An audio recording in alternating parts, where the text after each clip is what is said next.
오늘은 아모스 마지막 장이죠. 9장입니다.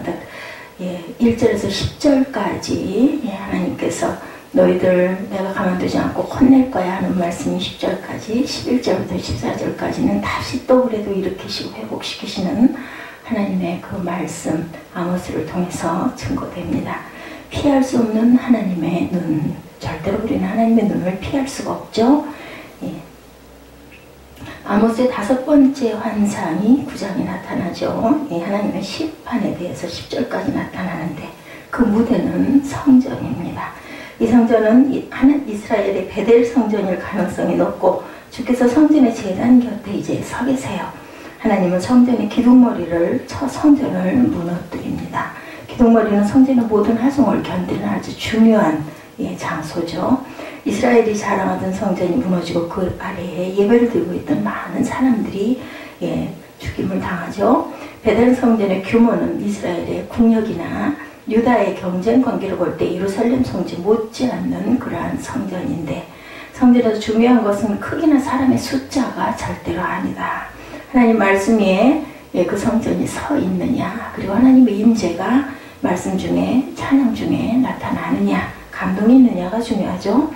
하나님은 시내산 떨기나무에 있는 초라한 곳에서도 나타나서 모세를 만나셨습니다. 그리고 그곳이 거룩한 땅이라고 모세에게 내 발에서 신을 벗어라 이렇게 말씀하시죠.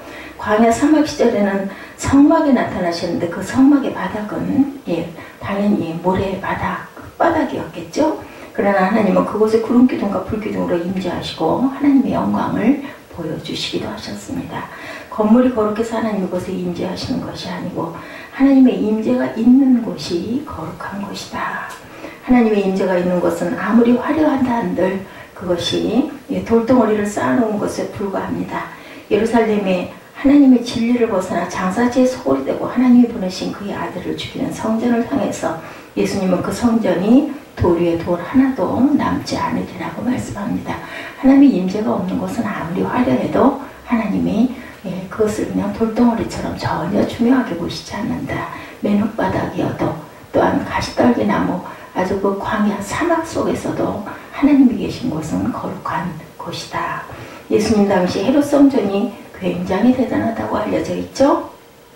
기원전 20년 전에 건축되기 시작해서 예수님 공생의 당시에도 완공되지 않고 그 후에 기원 후 60년에 완공이 됩니다. 그래서 제자들도 예수님에게 선생님 보십시오. 얼마나 굉장한 그 돌입니까? 얼마나 굉장한 건물입니까? 마가복음 13장 1절에 이렇게 증거되어 있습니다. 감탄을 할 정도로 대단한 그 궁전이었다. 헤롯 성전이. 그런데 당시 사람들도 헤롯 성전을 보지 않고는 아름다운 건축물을 보았다고 하지 마라 할 정도로 이렇게 대단한 곳인데, 유대 전쟁사를 썼던 요세푸스는 자신의 책에서 성전의 모습에 대해서 묘사합니다. 성전의 외부 형태를 보는 자는 그 눈과 영혼으로 감탄할 수밖에 없었다. 왜냐하면 이 성전은 어느 곳이든 거대한 금판으로 덮여 있었고 해가 뜨면 금판에서 불같은 광선이 발사된다. 이렇게 그 찬탄을 금하지 않습니다. 그것을 똑바로 노려보려 해도 너무나 눈이 부셔서 직시할 수 없을 것 같이 그럴 정도로 빛이 대단했다라는 거죠. 그러나 그런 성전을 향해서 주님께서 하신 말씀은 너는 이 큰 건물들을 보고 있느냐 이렇게 말씀하셨습니다. 여기 돌 하나도 돌 위에 남지 않고 무너질 것이라는 파멸의 선언이 있었던 거죠. 예수님의 말씀대로 성전은 AD 60년 완공된 지 불과 10년 만인 AD 70년에 정말 돌 위에 돌 하나 남지 않고 로마에 의해서 철저히 파괴가 되고 맙니다. 건물보다 중요한 것은 하나님의 말씀이고 하나님의 진리라는 것, 당연하겠죠? 하나님 말씀과 진리가 없는 곳은 제 아무리 화려한 것으로 치장했을지라도 그곳에는 하나님이 계시지 않습니다. 하나님은 진리가 없고 불의가 가득한 성전은 이렇게 무너뜨려 버리십니다. 성전에서부터 시작된 하나님의 심판은 철저하죠. 성전 파괴에서 살아남은 자들은 하나님께서 칼로 망하게 하겠다 이렇게 말씀하십니다. 한 사람도 하나님의 칼을 당연히 피할 사람은 없겠죠. 2절에서 4절은 하나님의 심판이 얼마나 철저하고 그리고 집요한지를 보여줍니다. 사람들이 피하여 음부로 내려간다 할지라도 하나님은 반드시 찾아내서 심판하시겠다. 음부는 죽은 자들만이 갈 수 있는 그러한 세계이죠. 반대로 하늘에 있는 하나님의 거처로 피신해도 찾아낼 것이다. 이스라엘에서 가장 울창한 숲을 사랑하는 갈멜산 꼭대기에 숨을지라도 당연히 피하지 못합니다. 깊은 바닷속에 숨을지라도 하나님은 바다의 예뱀을 이용하여 물게 할 것이다. 또 적국의 포로로 와서 이제는 안심하고 있다 생각하는 그들에게도 칼의 심판은 당연히 피하지 못하게 다가온다. 우리는 하나님의 손에서 절대로 벗어날 수가 없습니다. 내가 피하여 숨는 어떤 곳에 있다 할지라도 하나님은 우리를 찾아내신다. 에스겔서에 보면 하나님의 주변을 보호하는 내 생물처럼 생긴 천사들이 나타납니다. 그런데 그들에 대한 모습이 아주 괴상하죠. 상상하기가 좀 어렵습니다. 이것은 사방에 눈이 가득한 모습을 하고 있습니다. 이것은 모든 것을 꿰뚫고 피할 수 없는 하나님의 전지하심의 상징이다. 마치 모든 감시 카메라가 사방에 설치되어 있어서 우리 일거수일투족이 감시당하고 있는 것과 같다. 요나는 하나님의 눈을 피해서 바다 끝으로 달아나려 했지만 결국 하나님의 레이더망을 절대로 피할 수가 없죠. 하나님의 뜻대로 다시 니느웨로 갈 수밖에 없었습니다. 흔히 위기의 때 부유한 자들과 유력한 자들은 다 빠져나가고 힘없는 자들만 당한다고 합니다. 전쟁 나는 재빨리 먼 곳으로 피해서 달아나면 그만이라고 그들은 믿고 있지만 하나님의 심판은 철저해서 그들을 추격해서 결국 모든 심판에 모두도 다 이르게 한다. 철저한 추적으로 유명한 것이 이스라엘의 그 모사드라는 정보기관이라고 합니다.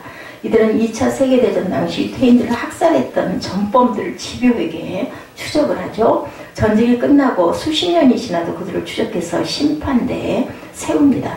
지난 1960년대에는 유태인 학살에 관하여서 독일 친위대 장교 아히히만이 아르헨티나에서 이름을 바꾸고 숨어 살다가 체포가 되기도 합니다. 1988년도에도 나치 수용소 간수였던 사람이 체포되기도 했다고 합니다. 인간의 추적도 이처럼 치밀하고 철저한데 모든 것을 아시고 모든 능력을 소유하고 계신 하나님의 심판이야 말할 얘기가 없죠. 인간의 심판에는 허점이 있고 한계가 있을지라도 하나님의 심판에는 예외가 없다는 것을 우리가 알아야 되겠습니다. 그래서 피할 수 없는 하나님의 사랑에 대해서 아모스는 하나님의 심판의 철저함을 묘사하지만 또한 역으로 우리는 하나님의 사랑의 철저함도 헤아릴 줄 알아야 되겠다. 우리가 좋아하는 시편 139편은 피할 수 없는 하나님의 사랑에 대해서 노래합니다. 내가 주의 신을 떠나 어디로 가며 주의 앞에서 어디로 피하리까. 내가 하늘에 올라갈지라도 거기 계시며 음부에 내려가 내 자리를 펼지라도 거기 계시나이다. 내가 새벽 날개를 치며 바다 끝에 가서 거할지라도 거기서도 주의 손이 나를 인도하시며 주의 오른편이 나를 붙드시리이다. 이렇게 말씀합니다. 우리 하나님은 먼 바다나 사막 한가운데서도 우리와 함께 하시며 깊은 고독의 바다나 나만의 은밀한 방에도 나와 함께 하신다. 하나님은 감옥에도 계시고 차가운 벌판에도 우리와 함께 하시고 북한의 암울한 동토에도 함께 하신다. 저와 여러분이 어느 곳 어떤 상황에 있든 하나님은 그곳에서 내가 부르기만 하면, 내가 찾기만 하면, 내가 그리워하면 함께 하십니다. 그러니 우리는 두려워하거나 절대로 불안해하지 말아야 되겠죠? 또한 역사의 주관자이시기도 합니다. 하나님은 역사의 주관자이십니다. 하나님은 한 나라를 세우기도 하시고 패하기도 하십니다. 이스라엘을 향하여서 하나님의 심판이 결정이 되죠. 하나님의 심판, 의지가 분명한데도 여전히 하나님의 구원의 희망을 붙잡는 자들이 10절에 묘사되고 있는데, 내 백성 중에 말하기를 화가 우리에게 미치지 아니하며 임하지 아니하리라, 이렇게 떠들죠. 그들이 내세우는 이유는 하나님 우리를 선택하셨기 때문에 우리는 절대로 망하지 않는다. 출애굽 사건이 바로 그 증거라고 지적합니다. 이런 자들을 향해서 아모스는 그들이 의지하는 출애굽 신앙을 여지없이 깨뜨려버립니다. 매우 충격적인 해석이 7절에 나타나죠. 야훼께서 가라사대 이스라엘 자손들아, 너희는 내게 고수족속 같지 아니하냐? 내가 이스라엘을 애굽 땅에서 블레셋 사람들을 각돌에서 아람 사람을 길에서 올라오게 하지 아니하였느냐. 하나님은 이스라엘 자손이나 고수 자손이나 마찬가지라는 얘기를 이렇게 하고 계십니다. 고수는 지금의 에디오피아의 지역에 사는 흑인들이죠. 예, 당시 중동 지역 사람들은 구수족을 굉장히 하찮게 여겼습니다. 그러나 하나님은 너희들이 하찮게 생각하는 구수족이나 이스라엘이나 나는 똑같이 취급한다, 이렇게 말씀을 하시죠. 더 나아가 이스라엘 애굽의 노예로부터 출애굽시킨 것은 이스라엘만의 특별한 사건이 아니다. 이스라엘의 원수인 블레셋 족속도 하나님께서 갑돌, 오늘날 크레타를 말하는데 그 갑돌에서 이곳으로 옮기셨다라고 말씀을 하죠. 이스라엘의 경쟁자인 아람 사람도 메소포타미아의 길이라는 곳에서 이곳으로 올라오게 하셨다.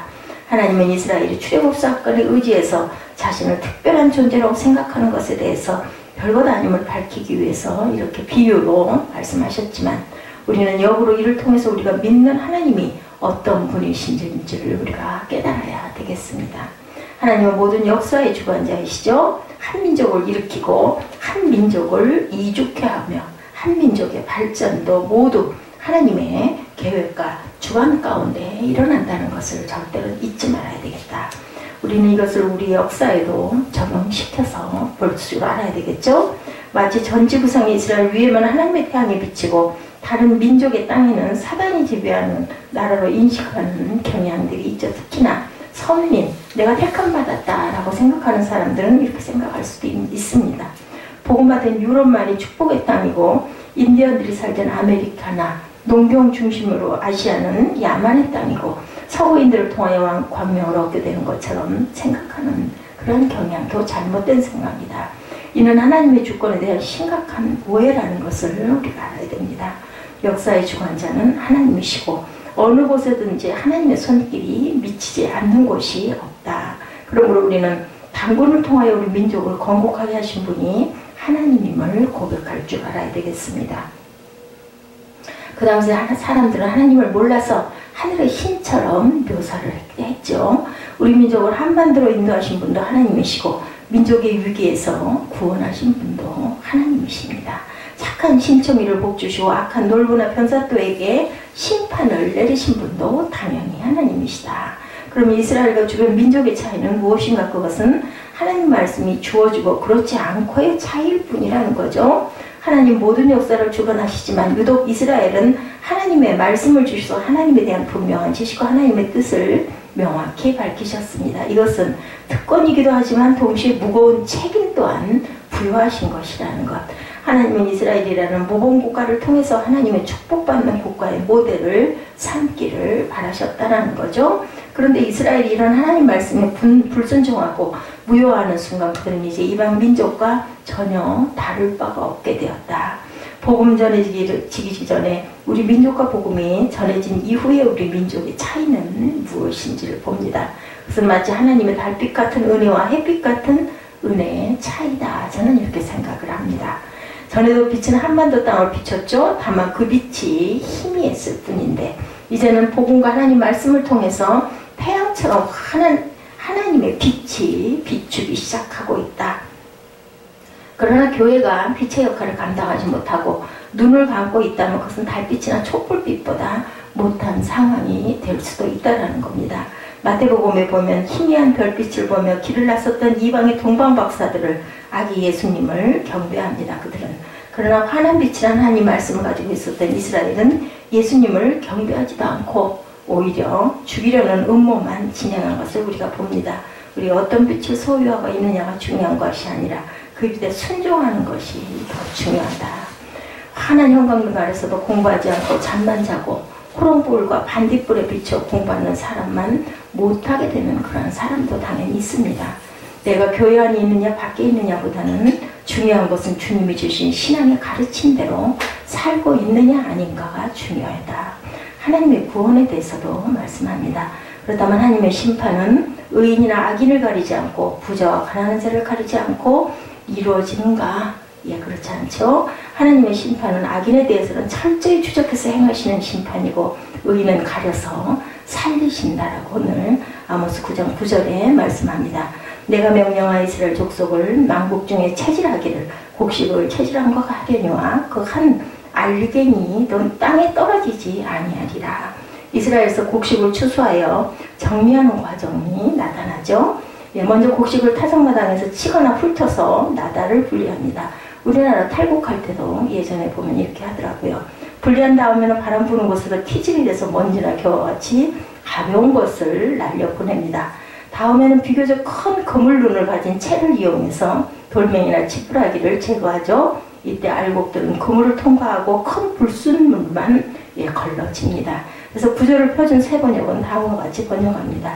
똑똑히 들어라. 내가 이제 명령을 내린다. 곡식을 채질하여서 돌멩이를 하나도 남김없이 골라내듯이 세계 만민 가운데 이스라엘 집안을 채질하겠다. 이렇게 말씀을 하죠. 이런 과정을 통해서 불순물과 알곡은 구별이 됩니다. 하나님의 뜻을 위배했던 이스라엘의 지도층과 부유층들은 하나님의 심판을 결코 피하지 못한다. 그러나 알곡과 같은 존재는 하나님의 은혜를 잊게 될 것이다. 이 말씀이 아모스 9장 8절에 말씀합니다. 보라 주 야훼 내가 범죄한 나라에 주목하여 지면에서 멸하리라. 그러나 야곱의 집은 온전히 멸하지는 아니하리라. 이는 야훼의 말씀이니라. 물론 전쟁과 심판의 과정에서 죄 없는 많은 의로운 자들이 죽기도 합니다. 우리가 한 공동체이기 때문에 어쩔 수가 없죠. 한 가장의 잘못이 온 가족에게 미치듯이 소수 권력자들과 부유층의 잘못으로 인해서 많은 가난한 백성들이 또한 고통을 당하기도 합니다. 그런데 그 가운데서 우리가 잊지 말아야 할 것은 하나님의 심판의 정확성이다. 겉으로는 마치 도매금으로 넘어가듯이 집단적인 죽음과 고난을 당하는 것 같이 보이지만 하나님의 심판은 알곡과 돌멩이를 가르듯 정확하게 골라내신다. 하나님의 것을 채질을 하는 비유를 통해서 오늘 보여주십니다. 돌멩이와 불순물만을 제거하는 하나님의 심판. 마태복음에서는 하나님의 심판의 모습을 마태복음 13장 47, 8절이죠. 또 천국은 마치 바다에 치고 각종 물고기를 모는 그물과 같으니 그물에 가득하며 물가로 끌어내고 앉아서 좋은 것은 그릇에 담고 못된 것은 내어 버리니라. 그물질을 해서 고기를 잡은 후에 고른다는 거죠. 육지나 배 위에 앉아서 고기와 아닌 것을 구분한다. 값비싼 고기나 좋은 고기를 가르고 상하고 나쁜 고기를 버린다. 아무리 이익이 없고 해가 되는 것은 아무런 이익이 없고 해가 되는 것은 이렇게 버림을 받는다. 한 인간이나 존재는 얼마나 소중하고 인생은 또한 얼마나 존귀합니까? 세상 법정에서도 한 사람의 죄를 묻기 위해서 수많은 증거들이 동원되고 시간이 흐르죠. 그것을 구별하기 위해서. 마찬가지로 하나님의 심판 또한 정확하다. 그리고 또한 시간이 걸린다라는 것. 그렇다고 해서 심판이 임하지 않는 것은 아니라는 것을 알아야 되겠다. 하나님은 의인이 어디 있는지 알고 보호하시는 분이고 하나님 그 사랑하는 자가 어느 곳 어떤 상황이 있든지 늘 함께 하시는 분이고 하나님은 말씀하시죠. 이사야 43장 1, 2절에 너는 두려워 말라. 내가 너를 구속하였고 내가 너를 지명하여 불렀나니 너는 내 것이라. 내가 물 가운데 지날 때도 내가 함께 할 것이라. 강을 건널 때도 물이 너를 침몰하지 못할 것이며 내가 불 가운데 행할 때 타지도 아니할 것이요 불꽃이 너를 사르지 못하리라. 이렇게 말씀합니다.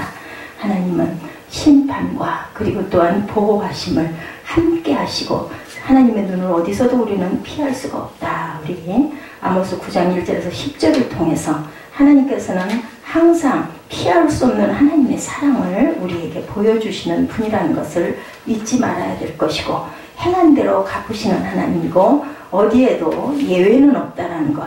그리고 또한 역사의 주관자이셔서 우리가 이 나라에 살고 있고 이 나라를 보호하시는 것도 하나님의 은혜라는 것을 잊지 말아야 되겠고 하나님은 구원과 심판을 동시에 하시는 하나님이고 절대로 하나님의 눈에서 저희가 피해서 나갈 수가 없다는 것을 기억하시는 저와 여러분 되시기 바랍니다. 아모스 9장 1절에서 10절까지 우리 교독하시고 기도하는 시간을 갖도록 합니다.